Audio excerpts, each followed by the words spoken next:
Hey, everybody, welcome back to the 18 Strong podcast. This week, we have a great guest. We have Spencer Tatum from Tatum Human Performance, and we're going to be talking all about performance for golf, fitness for golf. Spencer works with world-class golfer Jon Rahm. We're going to talk a lot about the success that he's had and what they did this year, getting him prepared through the whole COVID situation and just really getting him firing on all cylinders. So I want to welcome in our guest of the day here. Spencer, welcome to the 18 Strong podcast, man. It's been way too long to get you on the show here, brother. Oh, what's up, Jeff, man? Hey, appreciate it. I know we've been trying to chat to get this done for a while, and it's great to be here. So what's happening? Not too much, man. It's great to see you guys having such success with Jon and obviously with everything going on with your performance center and all that. But let's get a little bit into your background first. Where did you grow up, first of all, and where did you go to school and all that good stuff? Yeah, I'm originally from Lafayette, Louisiana, born and raised, and was a football track and field athlete that got constantly injured, and then moved and went to a prep school in Virginia, Fort Union Military Academy, and went there for half a year before I transferred to Ohio University and got my degree in exercise physiology and biomechanics. And that's kind of where all the trying to understand the whys, the hows, and what do we do to optimize human performance all began. Now, when did you make the shift? Because you're now in Scottsdale, Arizona, which obviously a hotbed for Mm-hmm. golf. When did you make the transition over to there? And then what got you into the golf performance center, or into the golf performance world, I should say? Yeah, so when I graduated from Ohio and got done playing, I went to Orange County, California, and had a unique experience to work with Todd Norman, former strength and conditioning coach of the Anaheim Mighty Ducks. Had been really successful in tennis with Lindsay Davenport, football, and so I had to really learn systems developments from him. And then kind of got burned out, moved to Scottsdale in '08, and there was this huge market that kept coming to me. For golf. One of the first clients we worked with was a lady named Grace Park, who was a fairly successful player of the LPGA, and Tim Clark. And there was just this whole missing gap. I felt that, they weren't really developing those athletes. I'm like, well, they need to be an athlete first, right? Let's build the athlete and then build the sports second, because that's what I believed in. And it's been a success since then. That's awesome. I love that philosophy, and I think that we're starting to see that more in golf, and obviously we've seen that in other sports. I like to look Mhm. back at baseball and basketball and see that the change in just the bodies and the physicality of those players. Are you starting to see that in golf? Do you think we're going to see kind of that big of a transition in maybe even what golfers look like in the next 5, 10, 15 years, like we have in some of those other sports? Well, I think we've kind of already seen it. I mean, we've kind of already seen this fitter golfer come around. So that's one thing. I think there will be more and more transition into that. This just due to the fact that the way the sports is being played. I mean, one, you're having to play longer, more tournaments around the world globally, so you're going to need to be more resilient just to handle that. On the other side of it, if you're not driving the golf ball consistently, with a 120 plus club head speed and over 300-yard carry, you're not. It's just gonna be really tough to play. The former great short game player that can just hit it down the fairway, but that guy's kind of gone now. So, but I do feel like what Jack did at the Nicholas course when John won the BMW there, how he made it really, really hard and tight, right? That you're going to it's going to be harder, tighter golf courses, narrower fairways, but you're still going to have to bomb it and have precision. So it'll be interesting. Yeah, it's going to be fun to see what they end up doing, PGA Tour, USGA, in order to kind of combat that, kind of the golf course versus the power and the speed Mm-hmm. and precision of the golfers. I think that's going to be cool to see. At your facility, do you work with primarily professionals and higher level golfers, or do you work with a little bit of everyone?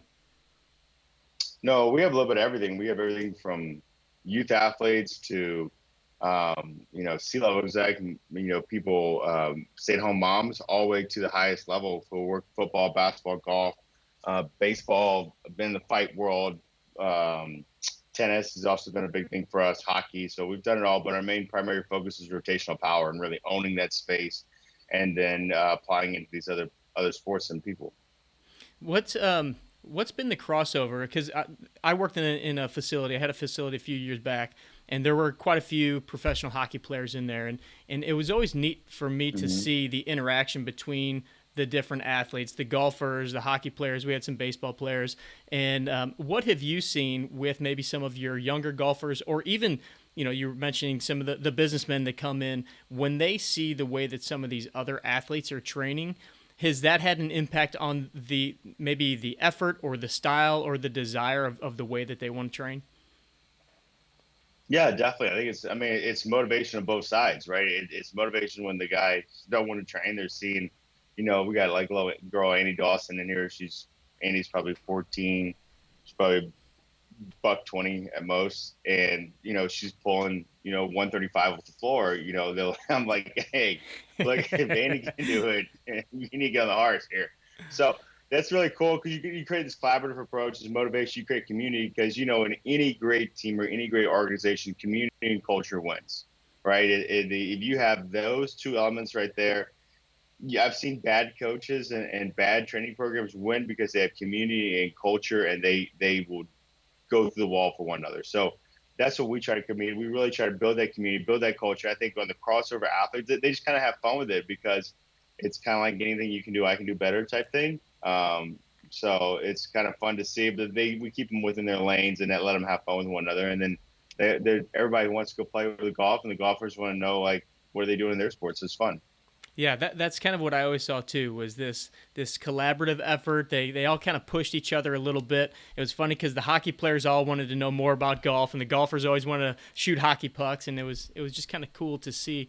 But I think that community, and everybody kind of pushing towards this similar goal, which you guys talk a lot about, just having the passion for performance and getting better and all of that. It's neat to see that kind of almost be infectious amongst the people working in there.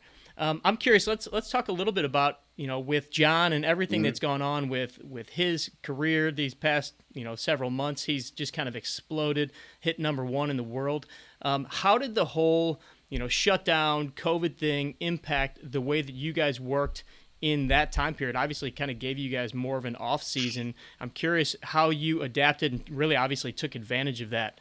We've definitely seen changes in Jon's physique and just his athleticism, or the look of his athleticism. Curious to see what your plan was there.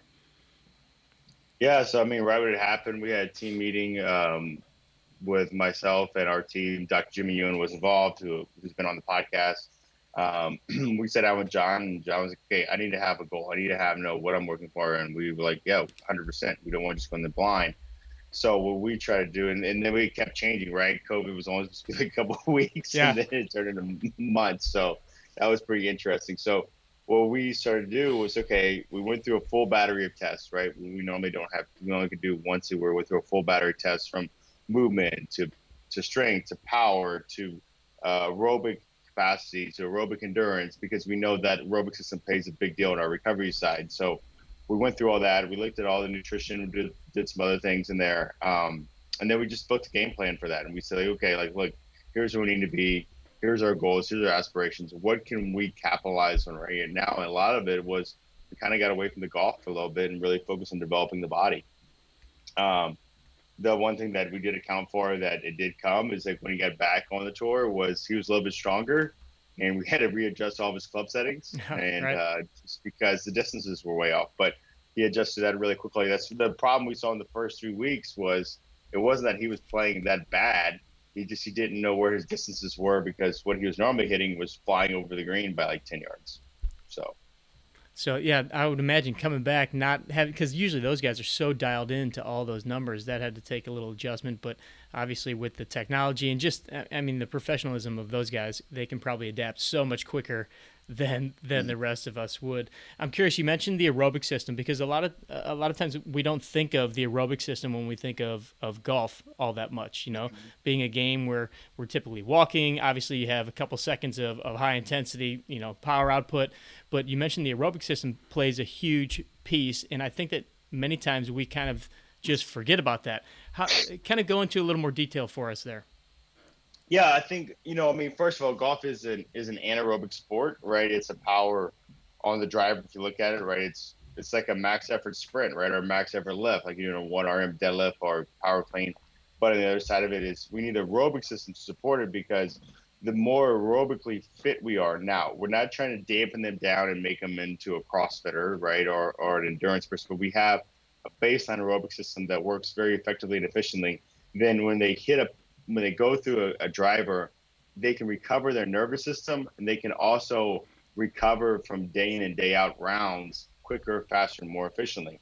What it also helps is our parasympathetic system, right? So it helps us get out of the fight or flight, which is very stressful, which I call kind of like grinding the gears when you're on the course, and get you back down to normal or homeostasis, so that parasympathetic faster and quicker. So that was one of the big things we really worked on, and we did that with we try to do things that were, because if you think about it, right, if you train for the test, you're not really getting better, you're just getting better at the test. So Right. what we always try to think about is, what can we do to not train for the sport of golf and get better at golf, because then we have a higher level of adaptability.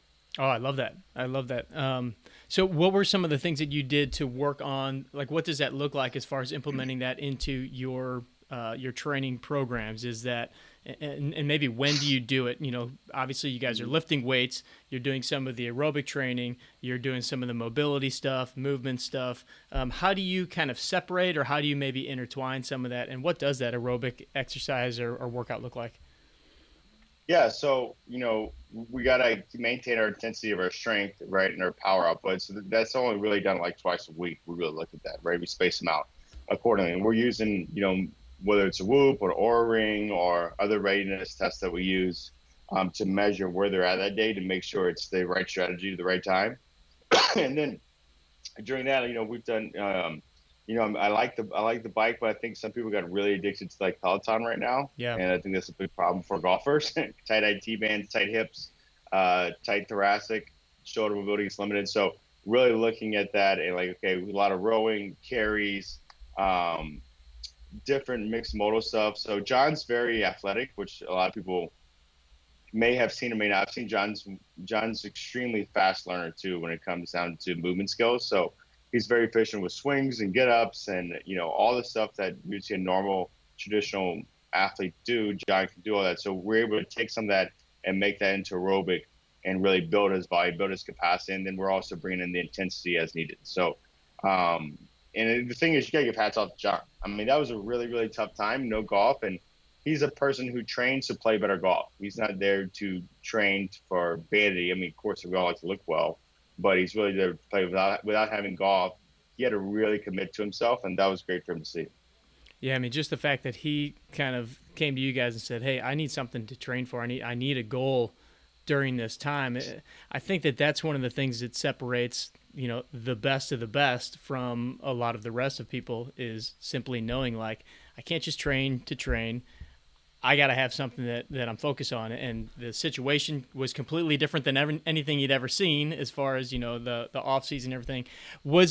Do you think it had a huge impact, the fact that you guys had so much more time than you normally would? Obviously had to adjust a little bit because you didn't really know what the time frames were, but was that a major factor? Oh, for sure. I mean, definitely was, because not only do we come out stronger, out of this, is that we've gone in this big stretch right here. We played 5 weeks in a row. Um, that he had a bigger base, so he didn't have these big. Even though he won, like normally after a win, I mean that takes a lot out of a guy, right? It's just so emotional. There's a lot going on. It really stresses the system. The next tournament, you'll see traditionally players don't play that well. Well, John played well, and then he's right in the hunt the next week in the next tournament, right? And so that's been really good for him. Sees that we had a bigger reserve, a bigger base reserve, because we did all this work in that COVID that allowed him to handle and manage stress in the golf course and off the golf course. So it's been really exciting to see. I think that was kind of a big kicker for us. What does his week look like these days, regarding like workouts and stuff? Like when he's on the road, are you traveling with him at all? I know Dr. Sei's out there helping out with things, Mhm. but I know different guys are different as far as what they like to do during the week, what they can handle. What does John's week look like? Typical tournament week, right? He flies in, Sunday or Monday, depending on where it's at. Monday, we normally do some type of movement day, kind of give him recovery. John's been pretty good that we've been together for over 7 years. So we have our application built. And so he knows what the names are, the coding, and how it all works. I'll put a note in there about what's going on today. So he's pretty self-sufficient from that standpoint. And then Harry's there if John needs anything, besides physio work. So he'll do that on Monday, maybe like some movement-based stuff. Tuesday's normally a work day where we're doing some intensity, um, and more strength focus. Wednesday's more of a get ready to kind of power, snappiness, make sure the nervous system's dialed in, or making sure that we're going to be fully recovered come Thursday. And then Thursday, Friday, Saturday, Sunday, we have a warm up we go through, and then we have once he's done, he has a kind of a process he runs through, to get himself recovered for the next day. So he's pretty much dialed in there, and we're using the Whoop for him. He realized the Whoop, so we'll use the Whoop and see where he's at, and we'll make adjustments as needed.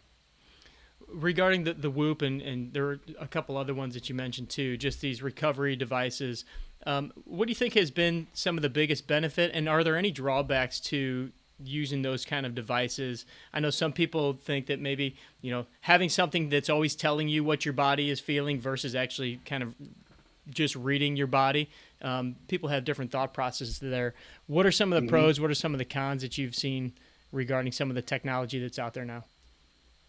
Well, one, it's awesome. I mean, I think it's great that now we actually have this technology. I mean, a few years ago, I mean, that was even, it was unheard of, right? To be able to Right. manage that on a day-to-day basis, to see like, if you don't drink enough water, how that affects you. I mean, that's awesome. I mean, it's great. It's a great tool. I think the biggest thing is you just got to look at it for what it is, right? It's a tool. It's a guide. It's not an exact science, and you have to truly understand the principles, right? I think that's where people are having difficulties and struggles. They don't really understand, like, hey, red is okay. Red's not bad sometimes. Like, if you're training hard and you're trying to create a change, like, there's going to be some red days, because that's when you're taking the body down, and as long as you don't take them too far down that rabbit hole and they can't come out of it. On the other side of it is, not every day should be a green day or an optimal day. So understanding those things, understanding what HRV really is, understanding what, there is no right or wrong HRV score, is also a big deal.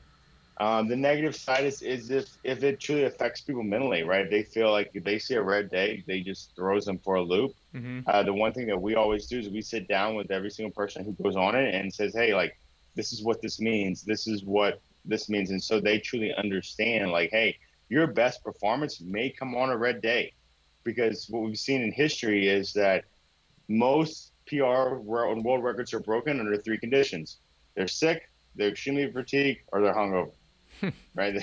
That's normally how they've happened, right? So knowing that it's like when you're red, it's like you can't even think about technical skills. You're like, hey, I'm gonna put this ball in the least amount of strokes so I can go home and I can go lay back in bed, Yeah. right? Yeah. Take the thinking out of it. I love it. Yeah.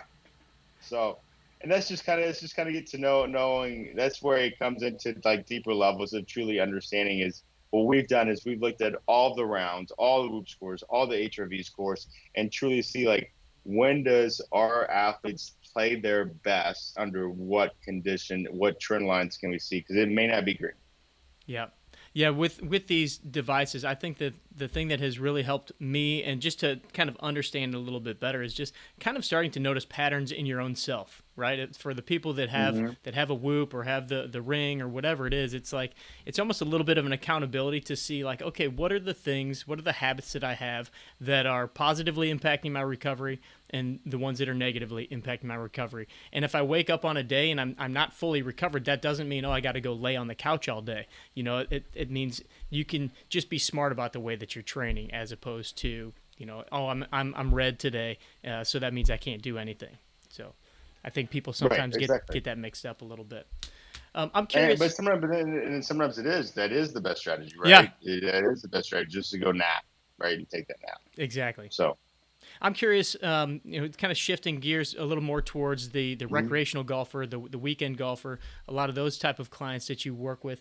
What are some of the biggest struggles that you see them having, whether it be physically or just in their own attempt to get more fit for their golf game? What are the things that they tend to do wrong or are kind of missing?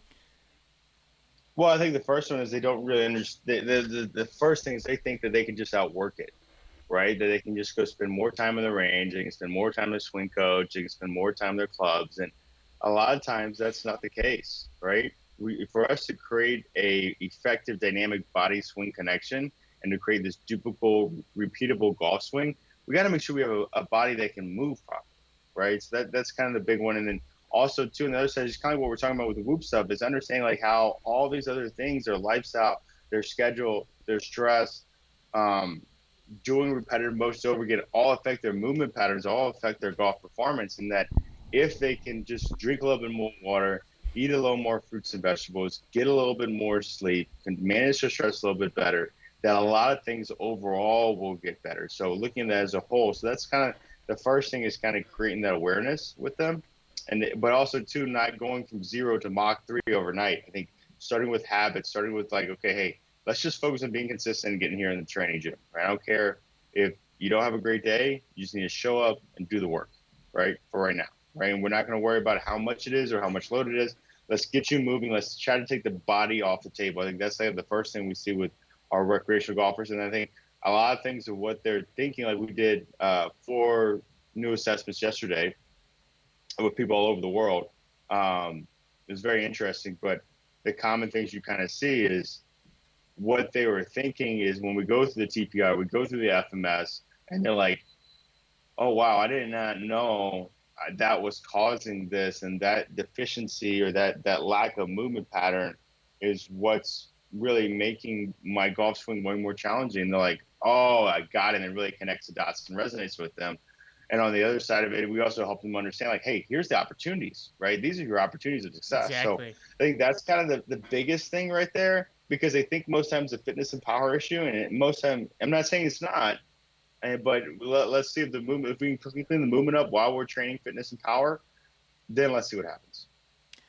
I love that. I think that's exactly what I've seen is that people think it's got to be this much bigger thing going on or this bigger goal that they need to tackle, and sometimes it's like, Mm-hmm. no, let's just start doing a couple things every day and just start moving around a little bit. You mentioned before, even with the Peloton or whatever, but everybody that's working from home now, sitting in a computer all day, like those little things are what's impacting a lot of these golfers, and just getting them out of those postures can be a huge benefit. So where do you start when it comes to just some of the mobility stuff, the movement stuff? Do you have them? You mentioned the habits, which obviously I'm a huge fan of building better habits. Are there certain things that you kind of start to implement with everybody right out of the gate?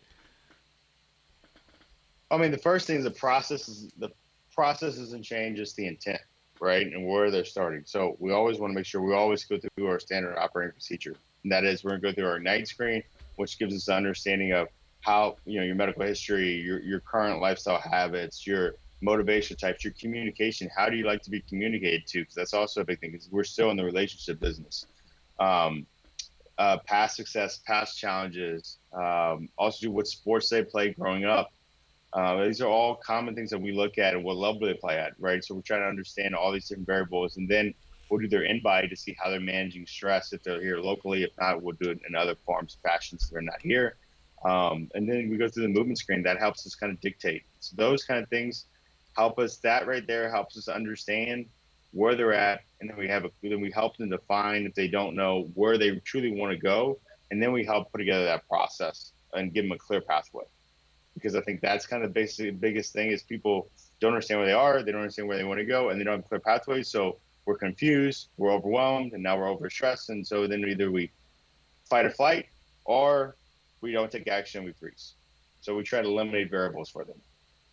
One thing that I find people asking a lot is just, how do I get more flexible? How do I increase my rotation? But I know that you talk a lot about the importance of building strength in these golfers as well. What can you tell Mm-hmm. the person that is, I think so many are focused on, I got to get better rotation. I got to get more flexible. But I find that that's not always the case. And strength often is one of the bigger pieces that they can implement to help get some of that quote flexibility that they're looking for. Well, a lot of times the flexibility is a stability issue they're unaware of, right? So if they're trying to create disassociation and they're having sway, right, in their backswing, well, it's going to be really hard to disassociate, right? Because I don't have a fixed anchor point.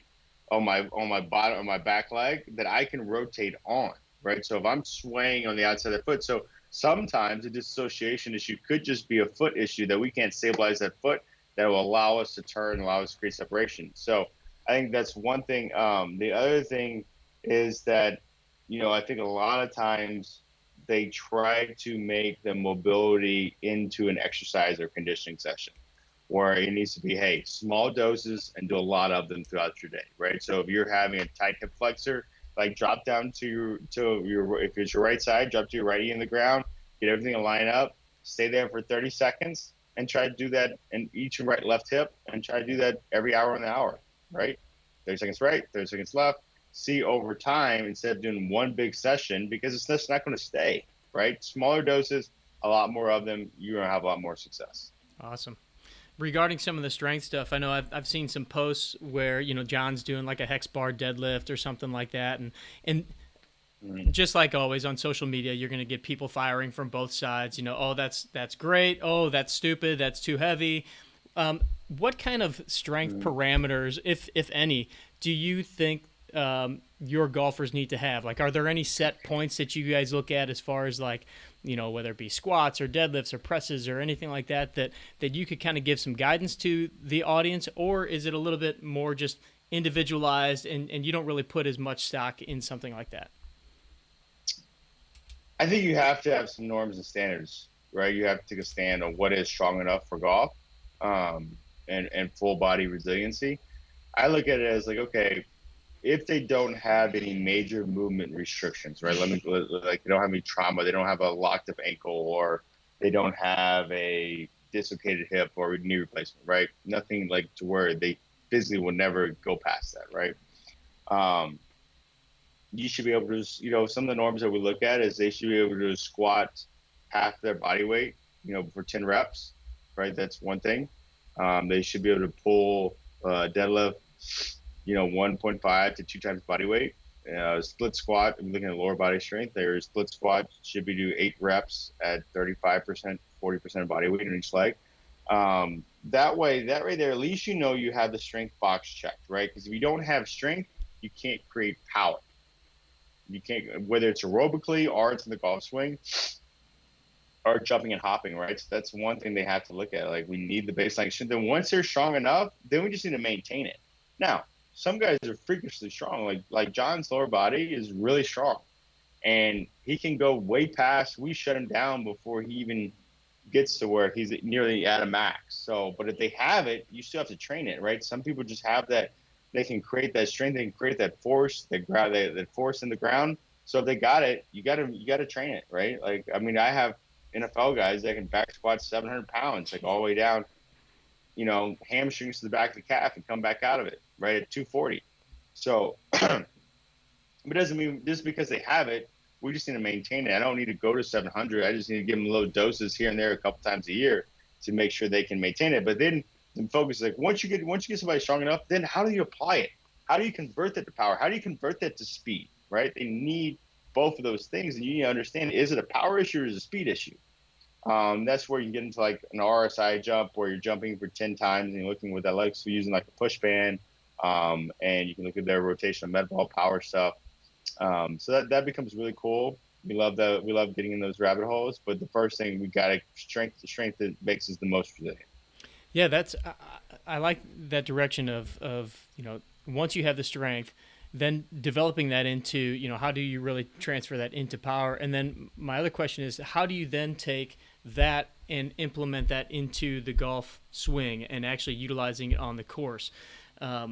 We see so often people trying to, or I see this a lot, people trying to do so much kind of golfy stuff in the gym, thinking that it's going to transfer over to the golf course. But how do you take that power? How do you take that speed, that strength, and then make sure that Jon or Joe Blow is able to then utilize what you learned, what they've gained into their golf game? Yeah. So the first thing is we're looking at, okay, so now we got power, right? Now we got strength. How are we on our power numbers, right? We do a vertical jump with arms, vertical jump without arms, vertical squat jump, and we do what we call, it's an RSI 10-5 jump. The squat jump without arms, see, like, how do we use our power, right? Can we create power from our upper body into our lower body and then back up? I would think about like that's like your driver, right? Without arms, right? We're putting our hands on the hips. Can we do a vertical jump with just without our arms? And we're seeing, okay, do we have enough lower body power? Because it could be we don't have enough lower body power. We need to be able to transfer power better.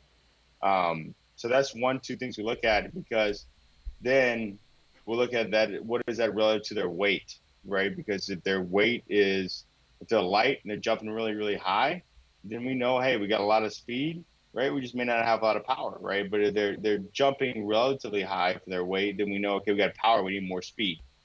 So that's one way of looking at it. So when you're looking at that, then how do you convert it? So if they truly need power, then we kind of what we call the strength continuum, right? So once we have relative to absolute strength that are acceptable numbers, because just like we were saying, that once you get somebody strong enough, if you continue to get them stronger, it might be depreciations of returns, right? So their strength may actually make them slower, right? Once they've gotten strong enough. I've seen that a lot. It's kind of what happens with college athletes, right? Is when they're in college before they go to the NFL or the pro level, they think that they continue to get stronger, they're going to get faster, and that's not necessarily the case. So then as they're moving into that, then we start going into what we call strength speed, right? So we're taking light to medium to heavy loads, whether it's their body weight, whether it's a sandbag, kettlebell, TRX jumps, or that is a kettlebell, right? Doing kettlebell swings and trying to make that load, that medium to heavy load, and move it fast, right?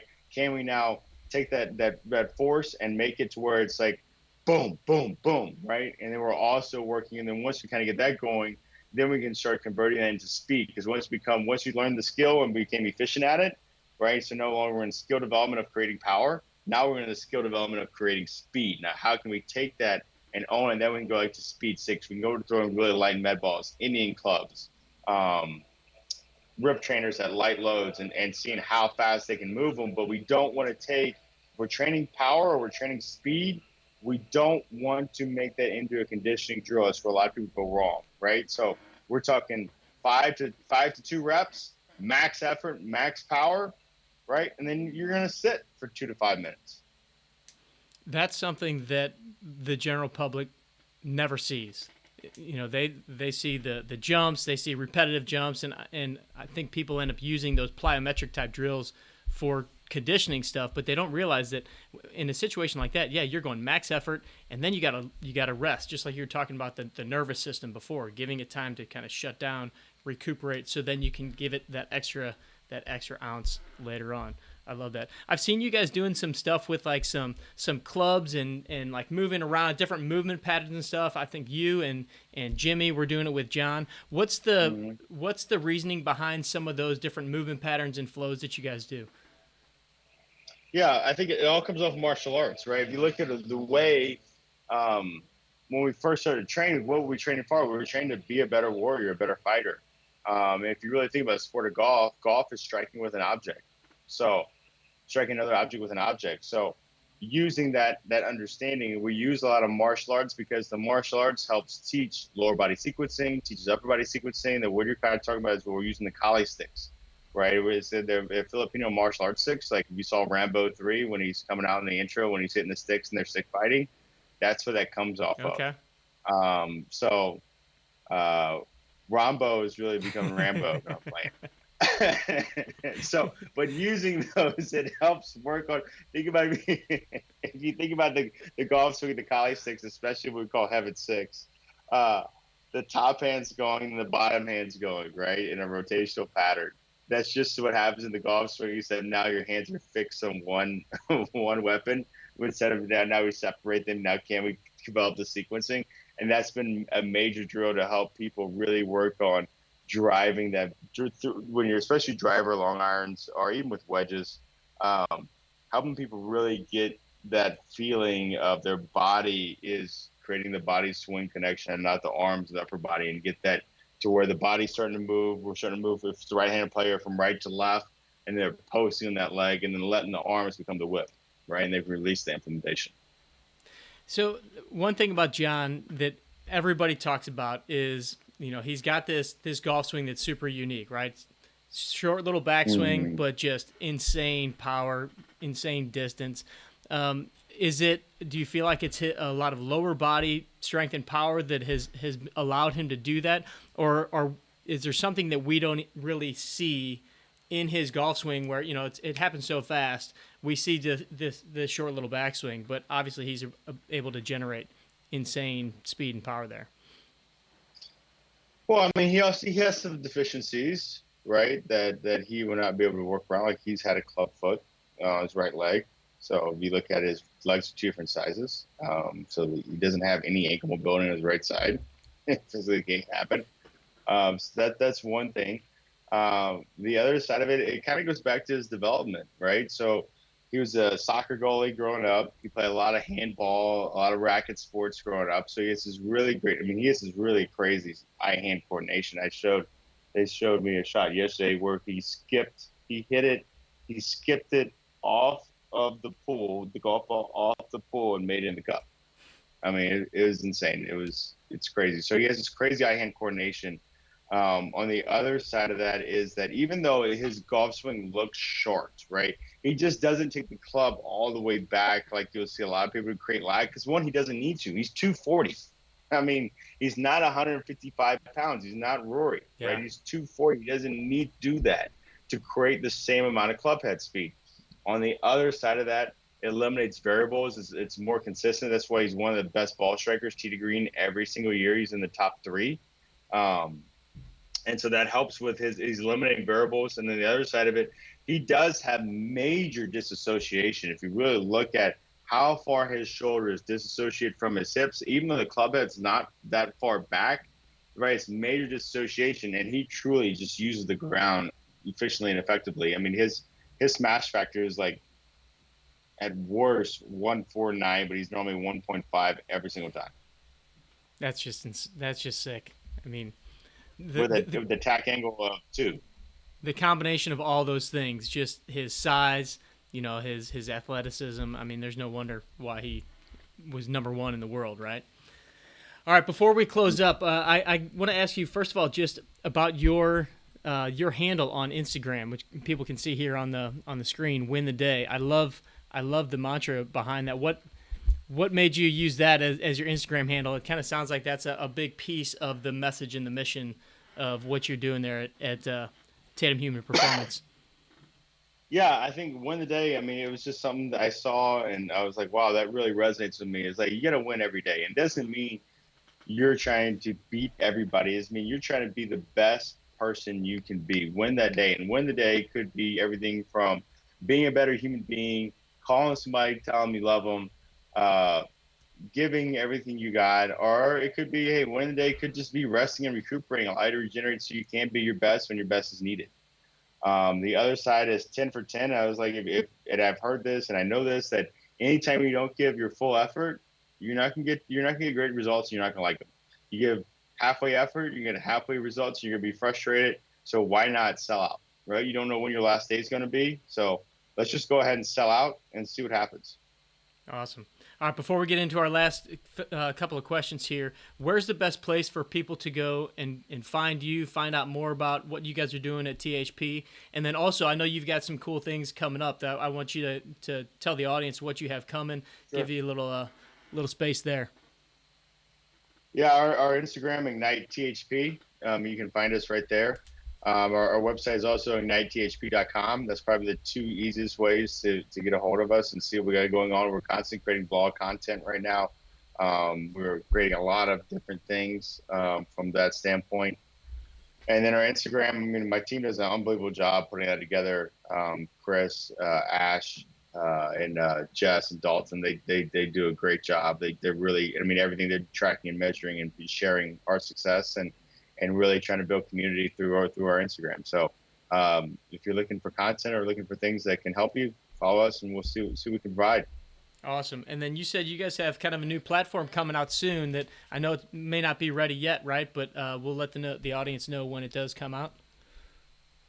Yeah, I think we're about to launch. We got an online model going on right now. It's been really good. It's been very interesting and fun to be a part of. And our virtual coaching that we're coaching people from all around the U.S. that they call us. We do a movement screening. We coach them right from our facility. So we're in our facility. They're their home gym or their own gym, and we're coaching them right from here. that's been really great. But then we're really going to launching our Unlock Your Golf Swing and Optimize Your Golf Swing coming out here soon. That will be programs that you can just go ahead and purchase, and they're just like we're doing with Jon and the other pros that you can come in and purchase and just go ahead and get after it right there, and you can just it'll be a year long and a month long, so it'd be really cool. Awesome, very cool. All right, my man, got a couple questions that I ask everybody that comes on the show. So first and foremost, Caddyshack or Happy Gilmore? Man, I thought about that. That's a tough one. I mean, Caddy is always good, but I think I'm gonna have to go Happy, just because that was just so epic when it came out. I'm gonna have to go Happy. What would your walk-up song be if you got to pick a walk-up song to the first tee box? Dude, it's no doubt. It's Eye of the Tiger, Rocky 3. I mean, let's go. I mean, you got to go old school. Perfect. If you could play 18 holes of golf with anyone in the world, past or present, who would it be and where would you play? Could be an individual or could be your three guys to fill out a foursome. Well, I mean, I think Jesus would be fun. I think I got some really interesting questions for him. I thought about this. I was like, probably have to go with Socrates. I think would be cool, and Bruce Lee. I think that'd be a really cool dynamic foursome right there. And I mean, I've always been a big fan of Augusta. I think that would be a great place to play, and we could really have some really interesting discussions. Those would be some conversations to witness for sure. All right, I have another one. What does an ideal round look like for you? Do you prefer to walk, ride, music, no music, buddies, competitive? What's your perfect round? No music. I like music, but I think sometimes like when you're out there, I want to kind of disconnect. So I'm going with no music. Buddies, yep, for sure. We always got to compete in some form of way, whether it's, best shot or whatever. So competition's definitely got to be a part of that. And the other thing is, I think it's got to be, we got to play pretty fast pace. And we're riding too. So cool. That'd be the way we do it. All right, my man. Well, this was an absolute pleasure having you on. Finally, any last piece of advice for the 18 Strong crew? Man, I think just listen to what these guys are saying. I mean, they're dropping some great knowledge. They're giving you some insights right here, and don't overcomplicate it. Keep it simple. Follow a plan, and then test and remeasure and see how your plan's working. Right? I think that's the best thing that you can take away from all these guys you're coming in and sharing. And Jeff, thanks for putting this all on, and thanks for really reaching out into the community and allowing us to give us a platform to share what we're doing. Thanks, man. I appreciate the kind words, and we'll be in touch a lot in the future. Looking forward to see Jon hit that number one spot again, too, you and the team. Yeah, we're looking forward to it, too. We got a big tournament coming up here in November in a little place in Georgia, so we'll see how we do. Yeah, he'd look good in the green jacket. He would. It fits him really nice. All right, brother. We'll talk to you soon. Okay, be well.